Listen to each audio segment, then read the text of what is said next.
خلاصه مروری میکنیم گفتیم که نشانهای قیامت یکی صغرا هست، علامت کوچک، دوم علامت کبراست. علامت صغرا گفتیم که قسمتی ظاهر شده، قسمتی در حال ظهور است، قسمتی هم هنوز ظاهر نشده. قسمت هایی که ظاهر شده بعثت رسول الله صلی الله علیه و سلم و وفات رسول الله صلی الله علیه و سلم هست که مهمترینش هست. شما ببینید وقتی رسول الله صلی الله علیه و سلم به عنوان خاتم النبیین است، دروازه نبوت بسته شده، یعنی بشر داره به سوی سرازیری برای پایان عمر زندگیش پیش میره. دروازه نبوت وقتی بسته شد یعنی الله سبحانه و تعالی اعلام کرده که دیگه تموم، دیگه قیامت نزدیکه. رسول الله صلی الله علیه و سلم خاتم النبیینه. پس یکی بزرگترین نشانه های علامت صغرا همان بعثت رسول الله صلی الله علیه و سلم بعد از آن وفات رسول الله صلی الله علیه و سلم است. درگیری دو تا طایفه، پیامبر صلی الله علیه و سلم فرمود دو گروه از امت من به هم جنگ میکنن که هر دو تا ادعا دارن که بر حق هستن. علما میگن که جنگ بین حضرت علی که سوء تفاهمی پیش آمد بین حضرت علی و حضرت معاویه رضی الله عنهم اجمعین، که اون جنگ سوء تفاهمی پیش آمد و درگیری رخ داد و حمله مغول که پیامبر صلی الله علیه و سلم میفرماید قومی که دمپاییشون از مو و صورتشون پهن و چشمانشون بادامی و بینیشون میدونم انگار که داخل رفته، یعنی همون صفات قوم مغول که میان فساد میکنن که در زمانی که مغول حمله کردن، تاتار مغول همه جا نابود کردن. این هم یکی از نشانهای قیامت بود. آتشی که در بصره در شام روشن میشه، در مدینه در گردنهای شتر در مدینه روشن میکنه. آتش خیلی بزرگی در زمان امام نووی رحمت الله علیه میفرماید که زمان ما رخ داده. و از نشانه هایی که گفتیم در زمان ما هم هست، کثرت بازار زیاد میشه، سرعت زمان بیشتر میشه، زمان نزدیک میشه. پیامبر صلی الله علیه و آله میفرماید الان چطوری نزدیک شده؟ شما میخواد از اینجا بری آمریکا در عرض 1 ساعت میرید، مثلا 2 ساعت میرید. فاصله طولانی هزاران کیلومتر مثلا شما در عرض چند ساعت میرید. زمان نزدیک شده دیگه. تلفن الان یه تماس میگیری اون سر دنیا، همه چیز رو نزدیک شده. دنیا شده یه قریه کوچیکی. این علم و تکنولوژی و اینترنت و فضای مجازی و ماهواره و نمیدونم تلویزیون، همه این چیزا، کانال ها و رادیو و تلفن و موبایل، همه اینها از نشانهای قیامته. اینها همه از نشانهای قیامت. یعنی بشر دیگه چیزی نیست که اختراع نکرده باشه. علم بشر به اوج رسیده، همه چی رو اختراع کرده. چیزی نیست شما هر چی بگید اختراع کردن بشر. الله اکبر. مگر چیزایی که دیگه الله خودش بهتر بده. اینا هم از نشانهای قیامته. زنان بی حجاب که زیاد میشن، زنانی که کاسیاتن عاریات هستن، مائلات ممیلات هستن، لختن، ما پوشیدن، موهاشون مانند سرشون مثل کوهان شتره. اینها از نشانهای قیامت که در زمان خودمون هست. قلم زیاد میشه، نوشتن زیاد میشه، کتاب زیاد میشه. زمان خودمون چقدر کتاب نوشته شده، چقدر کتاب هست. قلم زیاد میشه، کتاب نوشته زیاد میشه، علم زیاد میشه اما عمل کم میشه. پیامبر صلی الله علیه و آله یک چیزی دیگه خبر داد. در آخر زمان در مسجد میبینی که همه مردم نماز میخونن. اولین چیزی که از امت برداشته میشه، پیامبر صلی الله علیه و آله فرمود خشوع در نماز است. در یک مسجد میبینی که همه دارن نماز میخونن، یک نفر با خشوع نیست. الان متاسفانه همینه دیگه. مسجد امام اشتباه میکنه، همه مردم پشت سر اشتباه میکنن، یکی حواسش جمع نیست. این از نشانه‌های قیامته. مساجد مزین میشه، مزرکش میشه، یعنی با زینت داده میشه. از نشانه‌های قیامت. امروز ببینید میلیاردها خرج مسجد میشه، میلیاردها، میلیونها تومان، صدها میلیون خرج مناره مسجد، خرج دکور مسجد میشه. مساجد فقط ظاهرش زینت داده میشه اما داخلش آباد کردن میخواد، نماز میخواد، طاعت میخواد. مسجد رسول الله صلی الله علیه و سلم با ساقه درخت خرما و برگ پیش خرما و دیوار گلی ساخته و زیرش سنگریزه بود. همازن مسجد نماز و قیام و تلاوت و گریه و زاری و اشک ریخته میشد. از همان مسجد مجاهدین در راه الله خارج میشدن، دین پخش شد. مسجد با زینت و دکور نمیشه. بعد گفتیم نشانه های کبرا داریم. نشانه کبرای قیامت هنوز نیومده، میاد در آینده. 10 تا نشانه است که به ترتیب میاد.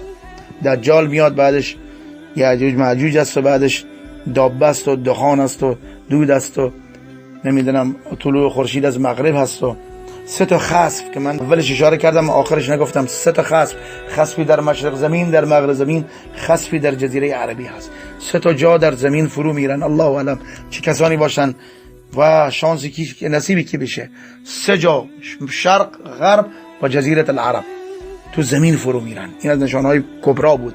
و ظهور حضرت مهدی محمد بن عبدالله بود که همراه با حضرت عیسی میان. بعدش یاجوج ماجوج و اینا که هم صحبت کردیم مفصل و دود و دابه و آخرش هم طلوع خورشید از مغرب و بعدش هم که صحبت رو تموم کردیم با سور اسرافیل که سور دمیده میشه و دنیا تمام شد. زمین آسمان در هم کوبیده شد، آسمان تکه تکه، ستارگان فرو ریختن، خورشید خاموش شد، نور خورشید خاموش میشه، همه چیز در هم کوبیده میشه. فقط لحظه هولناک گفتیم در آیه خوندیم در آن روز موهای کودک سفید میشه، کودک در آغوش مادر موهاش سفید میشه. از حول قیامت زنها و کسانی که حامله هستن سقط جنین میکنن، اینقدر حول قیامت وحشتناک. خیلی اون لحظه هولناک که تمام زمین آسمان در هم کوبیده میشه. گفتیم که تموم شد عمر دنیا، پایان مییابد. سخن آخر اینه که برادران عزیز، قیامت آمدنیه و حتما میاد، دیر یا زود بالاخره حتما میاد. اگر ما نشانه های بزرگ قیامت را در نیافتیم، دجال و یاجوج ماجوج و بعدش شاید در زمان ما نباشه، الان خیلی وقت تا اون لحظاتش، اما هر کس که از دنیا رفت قیامتش هم برپا شده. وقتی ما از دنیا میریم یعنی عمر ما تموم شد، عمر دنیای ما تموم شده، برای ما قیامت برپا شده. یعنی ما دیگه دستمون از دنیا کوتاه میشه برادران عزیز، دیگه هیچ کاری برای خودمون نمیتونیم بکنیم، دیگه فرصتی برای توبه نیست بعد از مرگ، فرصتی برای جبران نیست برادران عزیز، فرصتی برای بازگشت نیست. ای کسی که در نماز سستی میکنی، ای کسی که در حجاب سستی میکنی، ای کسی که نافرمانی الله میکنی، پشت به الله کردی، به دین الله پشت کردی، فریب خوردی، فریب شبهات و شهواتتون خوردید، بر بگردید، هنوز دیر نشده، هنوز وقت دارید. اما اگر ملک الموت در جلوی چشم خودتون دیدید دیگه فرصتی ندارید برادران عزیز. الله سبحانه و تعالی توبه شما را قبول میکنه. ان الله یقبل توبه عن العبد ما لم یغرغر. تا وقتی که روح به حلقوم نرسید، اما روح به حلقوم رسید دیگه نمیتونی توبه بکنی. برادران عزیز، ریسک بزرگی که همه ما میکنیم توبه را به تأخیر میندازیم. امروز نه، فردا بزرگتر میشم، پیرتر شدم. از کجا معلوم پیر بشیم؟ از کجا معلوم تو فردا زنده باشیم؟ از کجا معلوم که یک لحظه دیگه باشیم برادران عزیز؟ اگر دست خالی از این دنیا رفتیم در اون قبر تنگ و تاریک، هزاران سال در عالم برزخ دست تنگیم، راه به جایی نمیبریم، در اون قبر تنگ و تاریک میمونه تا روز قیامت صحرای محشر. در اون روز هولناک از قبر بلند میشیم، دستمون خالی باشه، عملی نداشته باشیم، چیزی که امروز مثل آب خوردن، سبحان الله والحمد لله ولا اله الا الله والله اکبر والباقیات الصالحات، الله فرموده خیر عند ربک ثوابا خیر عملا. چقدر فرصت داریم روز ذکر بگیم، این ذکری که روز قیامت آرزو داریم یک سبحان الله بگیم روز تو قبرمون. پرونده اعمال ما وقتی وزن میشه اعمال ما، به خاطر یک سبحان الله ما میلنگیم. امروز ما میتونیم چقدر ذکر بکنیم، چقدر قرآن بخونیم، چقدر میتونیم قرآن بخونیم، چقدر عمر ما میگذره از قرآن دور هستیم. نمازهای سنت چقدر دور شدیم، نماز سنت نمیخونیم، کلا از عبادات دور هستیم، سستی میکنیم، به دنبال شهوات هستیم، غرق در شهواتمون هستیم، غرق در فضای مجازی هستیم، غرق در اینستاگرام و واتساپ و تلویزیون و کانال و بازی فوتبال و فیلم و همه چی هستیم. الله را فراموش کردیم، دین را فراموش کردیم، آخرت را فراموش کردیم. سبحان الله. اقتربت الساعه اقترب للناس حسابهم. حساب مردم نزدیک شده و هم فی غفلت معرضون، همه در غفلت هستن، پشت کردن. الله میفرماید قیامت نزدیک شده برادر عزیز، قیامت نزدیک شده. حتی اگر علامت کبرا نرسیم، وقتی مردیم یعنی تمام شد، زیر قبر دیگه عمر دنیا برای ما مشخص نیست. یک لحظه میبینیم صدای بمب قیامت میشنویم، مثل یک خواب خیال میمونه. اگر 100,000 سال زیر قبر باشی، یک لحظه مثل یک خوابی میبینی که صدای بمب قیامت، اون لحظه دیگه که سور اسرافیل دمیده میشه، که از تو قبرت بلند میشی در صحرای محشر، لخت و ریان، لخت در برابر الله، لخت مادر زاد ختنه نشده، آفتاب بالای سر 1 میل، آفتاب بالای سر 1 میل بالای سرت، لخت، کسی نیست به داد کسی برسه. یوم یفر المرء من اخیه، روزی که مردم از هر شخص از برادرش فرار میکنه، و امه و ابیه، از مادر پدرش فرار میکنه، و صاحبتی و بنی، از همسرش و فرزندانش فرار میکنه در روز قیامت. یوم لا ینفع مال ولا بنون، روزی که مال و فرزند به درد کسی نمیخوره.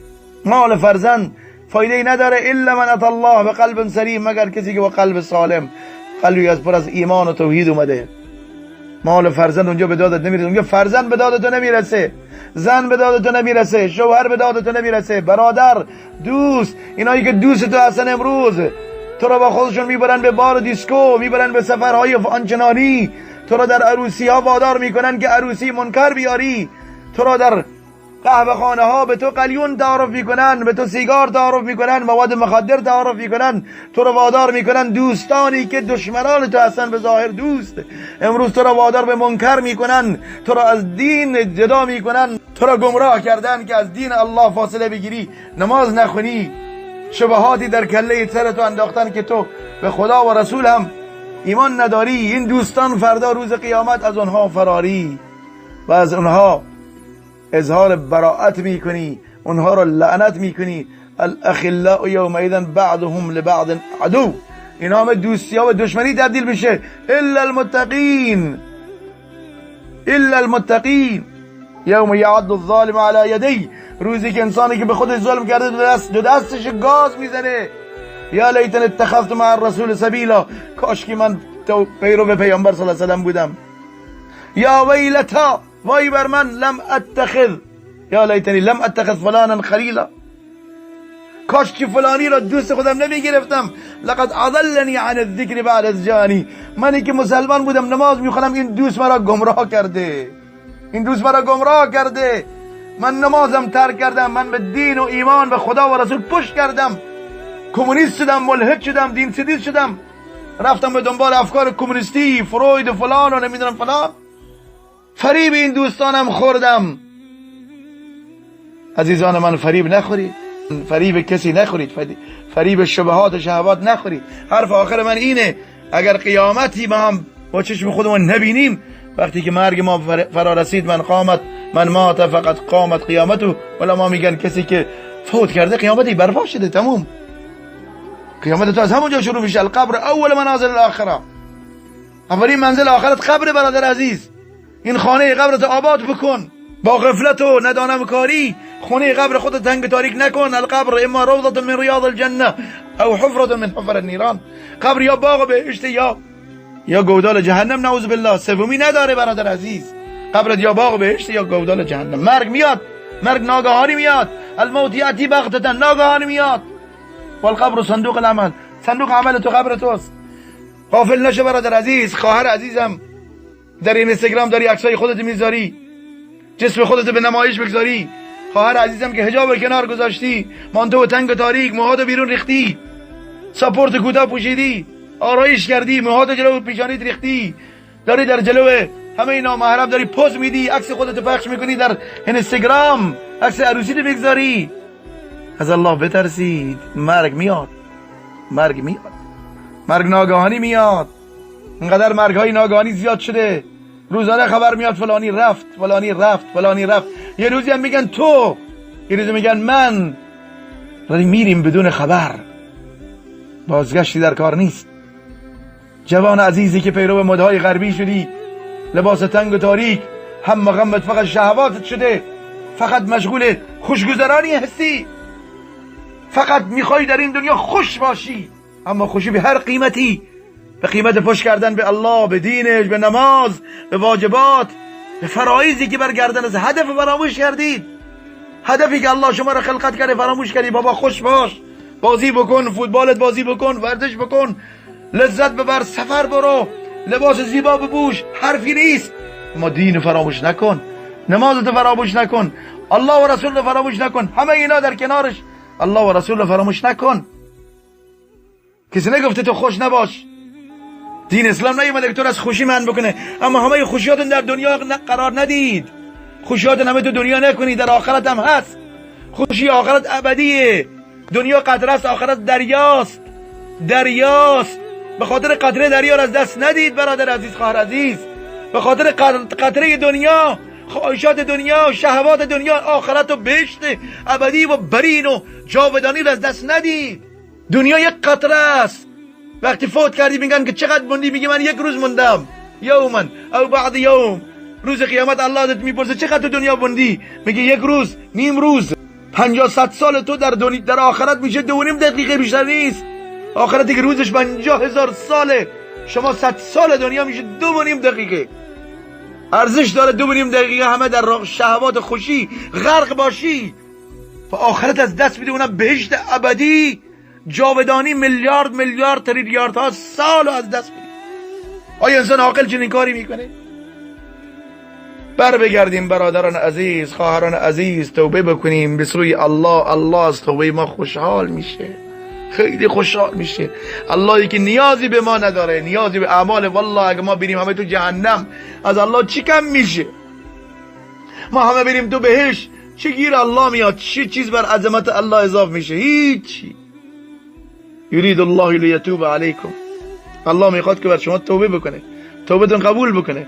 الله روز دست آغوش محبتش باز میکنه، آغوش رحمتش باز میکنه. کسی که در شب گناه کرده شب باز میکنه آغوشش، کسی که روز گناه کرده که بنده من بر بگرد که من تو را دوست دارم، نمیخوام که تو اذیت بشی، اما بنده در غفلت است. الله به ما و شما توفیق بده. سخن آخر من همینه برادران عزیز، خواهران عزیز، که بر بگردیم به سوی الله. از این نشانهای قیامت که شنیدیم که بعضی اومده بعضی خواهد آمد، به یک سخنی که من فراموش کردم برای نجات از دجال بعد از هر نماز: اللهم إني أعوذ من عذاب القبر وعذاب النار ومن فتنة المحيا والممات ومن شر فتنة المسيح الدجال. بعد نماز فرض بعد از تشهد این دعا را بخونیم و اول سوره الکهف را از بر بکنیم، آیه اول یا آخرش این از بر بکنیم. ان شاء الله دجالی در زمان ما آمد محفوظ میمانیم. از الله حسن خاتمه طلب بکنیم. اللهم انا نسألك حسن الخاتمه. یا الله به ما حسن خاتمه بده. و صلی الله و سلم علی سیدنا محمد و آله و صحبه والحمد لله رب العالمین.